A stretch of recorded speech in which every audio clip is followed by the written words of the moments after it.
Alright, so it's day 2. We are resuming our playthrough here. I haven't looked at a lot of variables of what's been happening in the campaign, just due to how eventful last session was. So I'm going to look at a couple things. Let's start with domestics. First off, if you look at our domestics, our population's through the roof. Let's look at the populations, actually. We started with about 100 and, I believe, 50, 60 mil population. We are at 357. We are past modern day US in terms of population, just with our conquest of Japan and Indonesia and all that stuff. China's at 580, which is not too much more than they had at the start. And USSR is at 137, which is, I think, a dozen or a few dozen mil, maybe more they had at the start. I'm not sure. My domestics are doing great. My immigration is through the roof. 2.5 mil immigration, only a third of a mil emigration. My births are great compared to my deaths. That's thanks to all my social spending, but also because their domestics are crap. If you look at Shibi in China, his births are great. His deaths are manageable with his births, but look at his emigration. Over 12 million populations leaving his country every year. They have to go somewhere, right? And one of those countries is me. I would be getting more. Oh, what the hell? Wow, I think my game just crashed already. Wow, okay, that was really? fun. Yeah, that was fun. The fuck? Oh, this fucking tranny guy, again! Oh my god.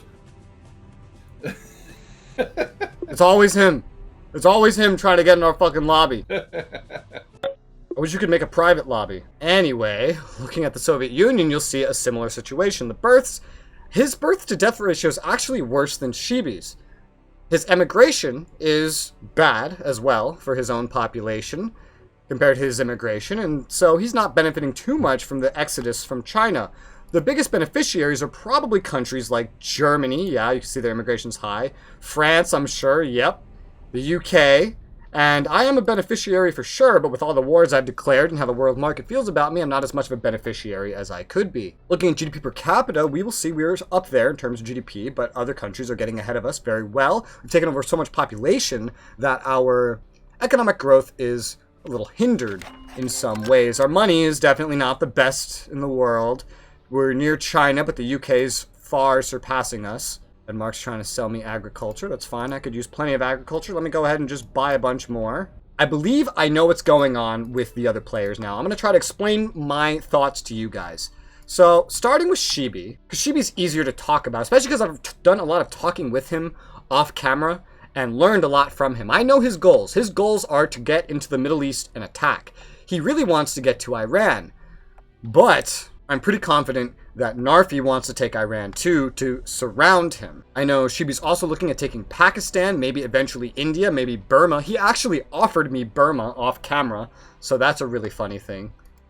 Let's look at the USSR. There's a lot more to talk about here. I believe he is surrounding Shibi. He's befriended North Vietnam, Burma, India. He might be befriending Afghanistan. He's got Mongolia, and I believe he has intentions to invade the Middle East.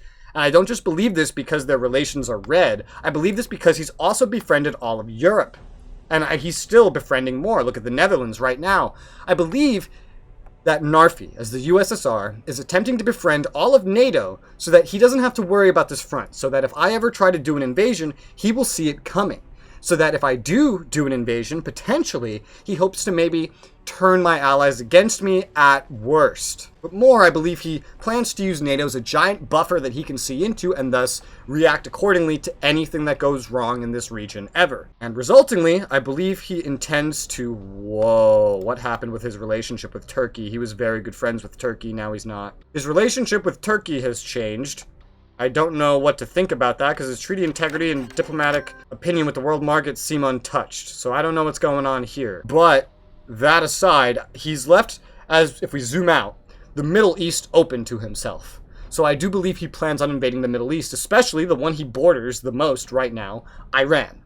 I believe he plans on taking Iran to fully encircle Shibi on all sides and stop Shibi from being able to grow land-wise. Shibi, right now, I have heard directly from him, has about 800 to 900 units. These are land units by the way, I have about 2,000, maybe a little more. I assume that Narfi has a similar amount to me. I believe Shibi could dominate places like Korea and Vladivostok should he want to, and Narfi does have to split his troops half and half. So right now, the balance of power is still there even if Shibi's weak. Shibi will recover compared to us, for sure.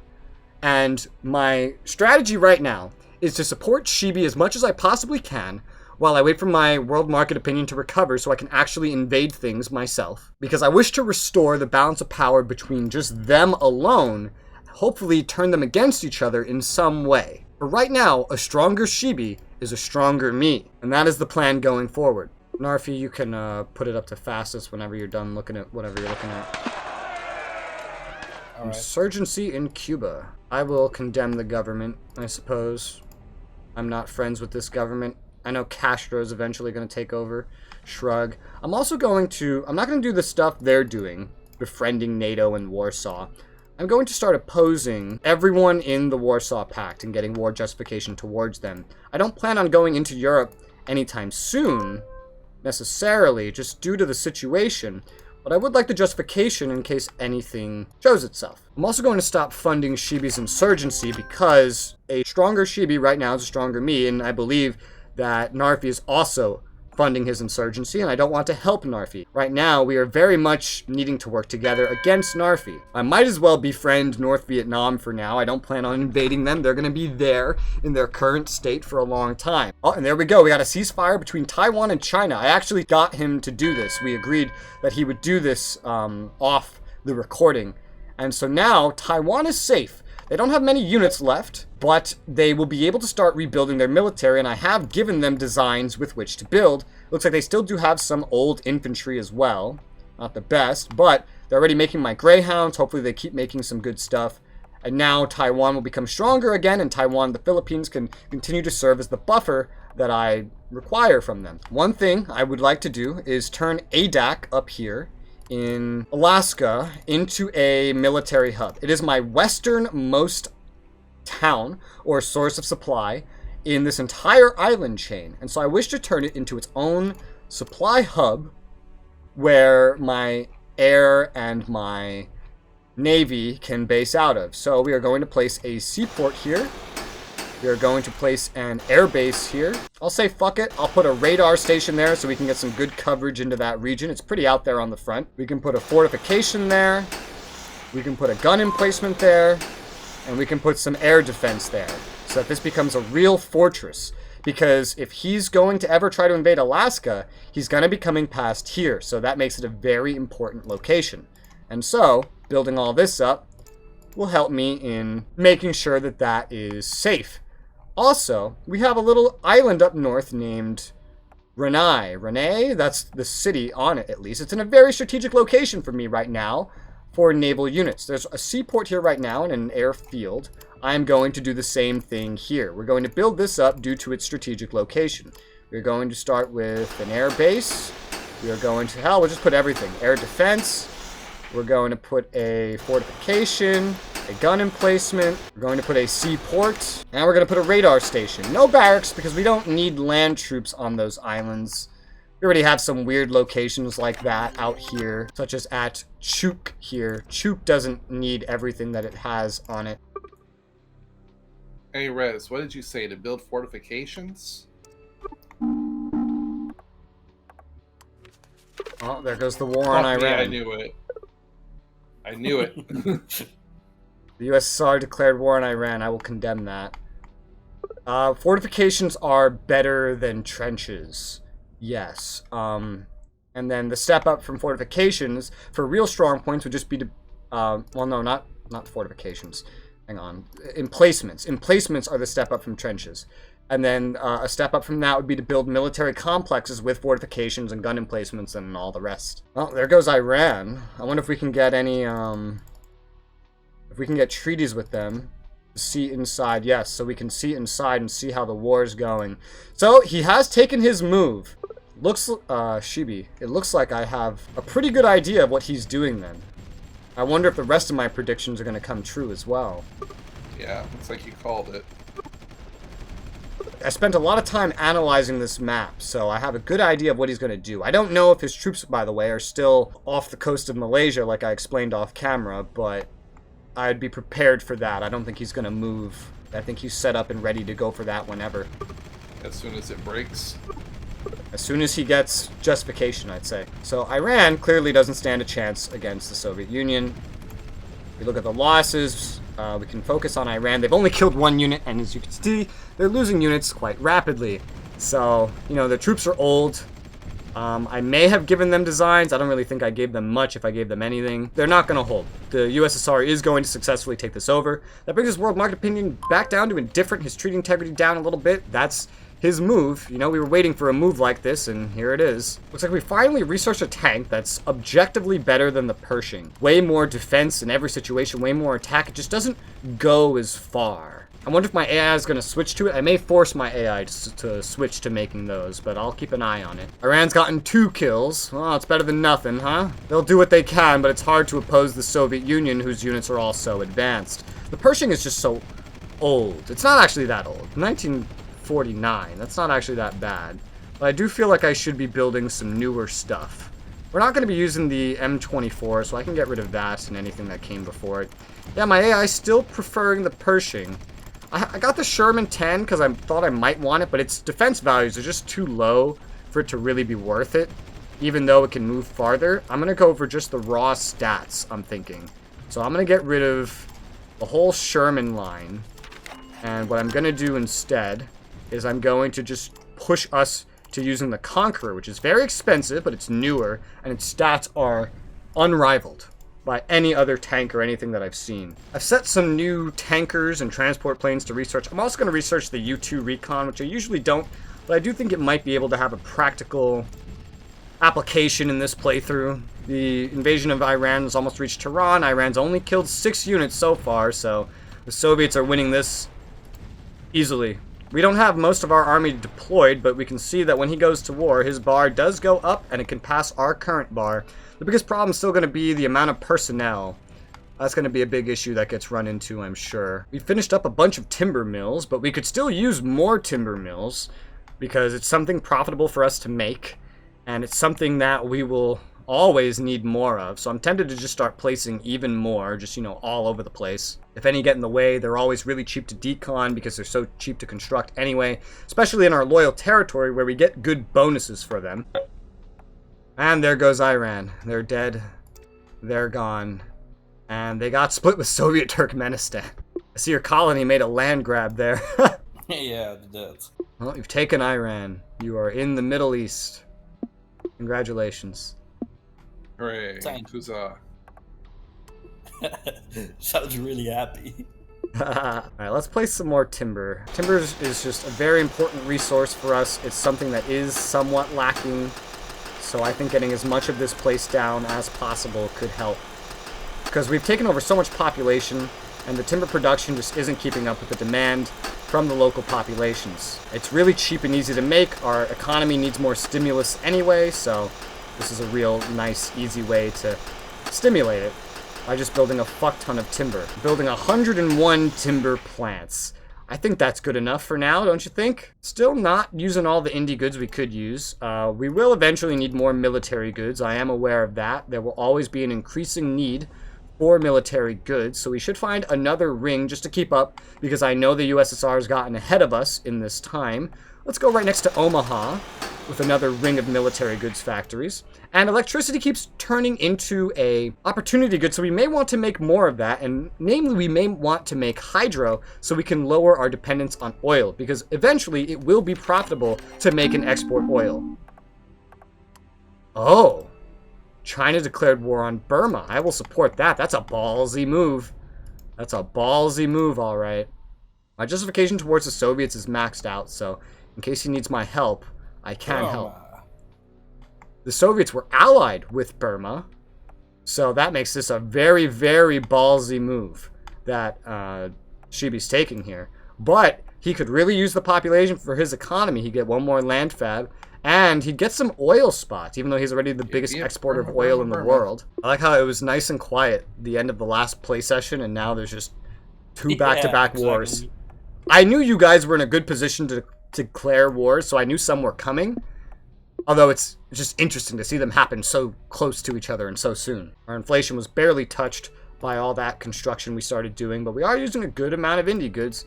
Eventually we will need more, but as of right now, it's not even profitable to make indie goods. It's more profitable to just buy them. There's so much in the world, so I don't need to worry about that too much right now. We can always bum rush it later while deconning power plants to get more indie goods if the problem ever arises. Our consumer goods usage will go up as well as populations in the world go up. He's almost to Rangoon already. He's right outside of it. I can't see into Burma, but one country I did want to try to befriend this play session was South Africa, because I wanted to do this for a while, but I've held off. We can't get a full alliance right now, but we can get all the friendship trees and non-aggression and transit. So we're going to start with that. That should help them like us, and then I could maybe throw money at them or just let them develop over time. The more allies we get, the better at helping us recover our world market opinion, which is back up to indifferent, meaning we could declare war if we want to. However, I'm not going to do that just yet. And as for my next war targets, I'm not very sure. We could use more rubber. It's a resource that's important. And we're running out of spots in the world that have rubber. There's 5 spots in the world that have rubber that are not owned by us 3. And a lot of them are colonies. One of them being Ceylon. And if I took Ceylon, it would extend my little naval reach into the Indian Ocean. So I'm really, really tempted to go for that. But that's not going to be a right now kind of thing. He's already taken Burma. Nice. Now he's still at satisfied. That was faster than I expected. And the USSR is at indifferent. Okay. Stronger Shibi is a stronger us. He now has more build capacity. He's up to 42. I thought he only had 37. Burma didn't have that much. Oh well. Maybe he had some turned off. Interesting. And the stuff that the USSR was constructing is done.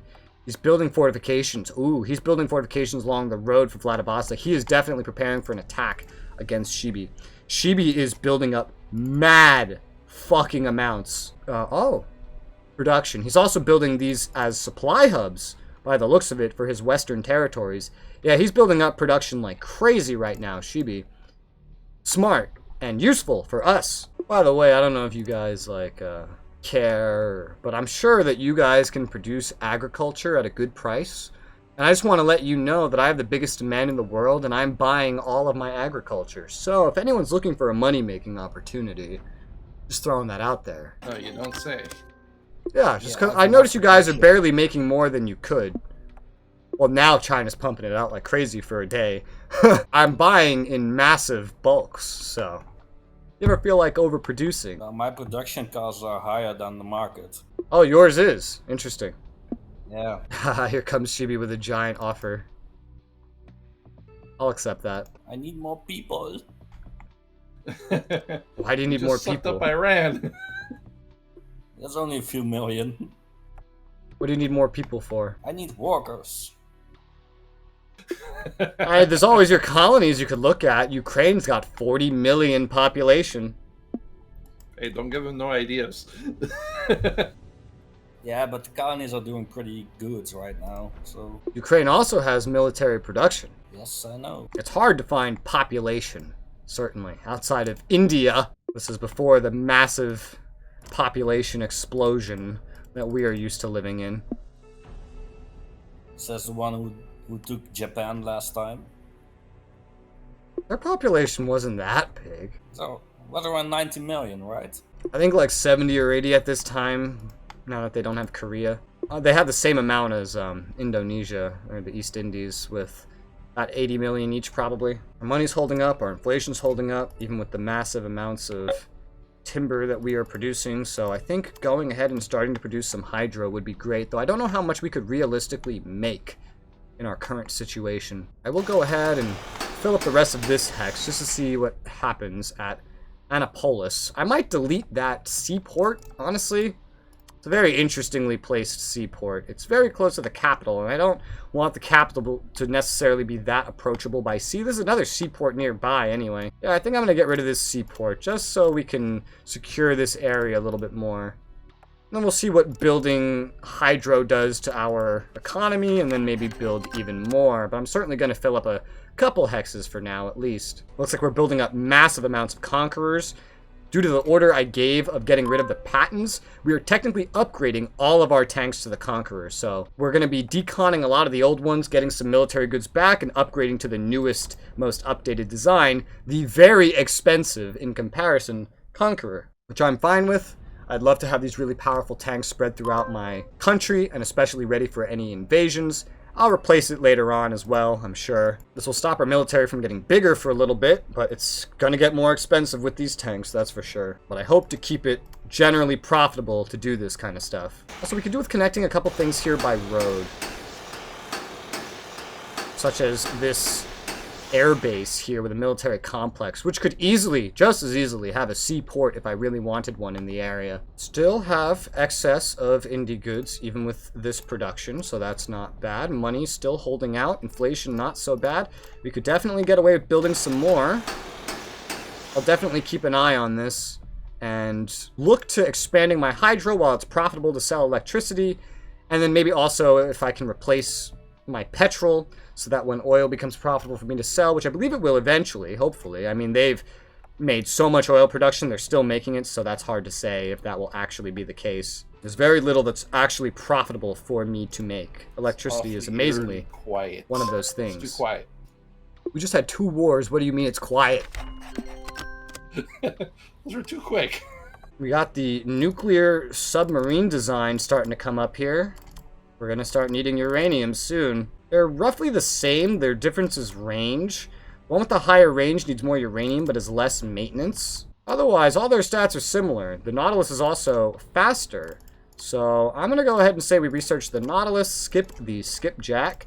We won't need the gray back. Getting a nuclear submarine would be very, very handy. Those could stay out at sea forever. I'm going to go ahead here and I'm going to build up some more hydro plants because the amount I'm building right now doesn't seem to be stressing my capacity to produce. So I'm going to just fill up the Washington, D.C. area with all the hydro plants I possibly can, which turns out to be roughly 50 more, which is a good number. Like, that boosts us up a lot. They will take a while to produce, they're going to take a lot of money to produce, and they're going to take a lot of industry goods to produce. So I'm going to keep an eye on it and make sure we can afford everything. We can buy indie goods no problem. The initial first day costs are just a lot to set up construction. We should be able to maintain this just well. Once these are done, they may cost a lot to make. Their only input is an annual maintenance right now of 4 million. Whereas coal has an annual maintenance of 1 million and requires coal, which is not even profitable to really produce, but is a whole nother cost in itself. That will go up as time goes on. Petrol, same thing, 1 million, but also needs oil. Petrol actually doesn't make as much as coal plants do anyway, but they're also dirty, which leads to more costs in terms of environmental spending. So as you see, if we can switch to hydro plants, especially, and get off of petrol and get off of coal, which is a really long-term goal, and I doubt we're going to actually have that much happen, then we can lower a lot of other costs and get a happier population as well, and raise my domestics up as a result. The price of electricity is just so good right now for some reason. We are the largest user of electricity, that's for sure, so we need to keep up our own demand, and we're definitely selling it at a decent price for our own population. We actually sell it for more to the world market, so the more we can get to export, the better. I've never seen electricity just be so profitable, especially compared to the input goods. Oh, our wood's finished. Our another 101 timber mills has finished. This is a mess, but it's done, and now we have another like 200k production, which is nice, which has lowered the market price a little bit due to the extra amount, but we are now better off on this resource. We definitely need more rubber. We definitely do. I want my world market opinion to be higher before I do any more invasions. I don't feel ready to do any more invasions right now. Yeah, we're starting to burn through the stockpile here of our industry goods, which is not bad actually. We could use burning through the stockpile just so that we're consuming all this stuff that we're making at a price that is not really profitable for us. There's more of this on the market than there is demand, so we once again have the highest production of military goods, but that's not going to last. I'm essentially pouring a lot of indie goods and capital into hydro because I know that later on I can shuffle some things around and have it pay off. I'm also going to lower the price at which we're selling food to our population down to a, let's say, 6% markup instead of a 10%. Try to make them a little happier. I guess some more population growth too. I'll actually lower it to 4% then. Try to stimulate the population growth a little bit. I can get it to 5. That would actually make me the happiest. I wish I could just input a number, but I can't do that. Okay, wait, we got an odd number? Perfect, 5%. Because I think that's the most that my minister, as a conservative, will ever bring it down to, is 5%. So I'll just have it there, and he'll change the other values of the other goods as much as he feels he needs to. Either way, our sales taxes are through the roof anyway. At least if you, it's not as less supplied now. If you look at my supply, got a little bit more pink. Yeah, so your supply does look better. Now that you've taken Burma, what's your next target? You currently have the best world market opinion out of the three of us, so you're in the best position to declare war for sure. Afghanistan, and then I'm going to swing around to Pakistan. At the same time, when I take Pakistan, join attack their, what is it, their colony over here, Eastern Pakistan. You're going to have a problem getting into Afghanistan, though, because that little border you share has no supply, no infrastructure, no nothing. It's going to be real hard to move any large amount of forces in there, because the nearest town is so far away.